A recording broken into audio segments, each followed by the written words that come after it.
Arestado ang nakatalang top 2 most wanted person ng mga tauhan ng Bani Municipal Police Station dahil sa kaso nitong qualified rape sa Bani, Pangasinan. Yan ang report mula kay Police Corporal Joanna Marie de los Santos.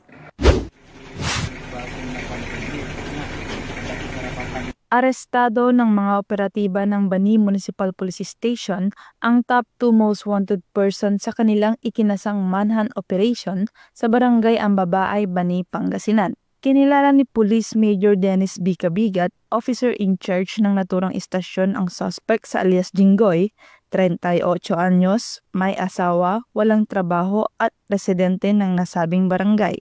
Siya ay naresto gabi nitong Biyernes sa bisa ng warrant of arrest para sa kasong 6 counts of qualified rape sa ilalim ng paragraph 1 ng Article 266-A kaugnay ng Article 266-B ng Revised Penal Code. Ang nasabing warrant ay inisyu noong Agosto 19 taong kasalukuyan ni Honorable Dominico Acosta Sanchez, presiding judge ng RTC Branch 55 sa Alaminos City, Pangasinan na walang rekomendadong piyansa. Kabilang ang suspect sa target intelligence packet ng PNP dahilan upang mas paigtingin ng mga otoridad ang pagsubaybay at operasyon laban sa kanya. Matapos mahuli, dinala ang suspect sa Bolinao Community Hospital para sa medikal na eksaminasyon at pagkatapos ay inilipat sa istasyon ng pulisya para sa tamang disposisyon.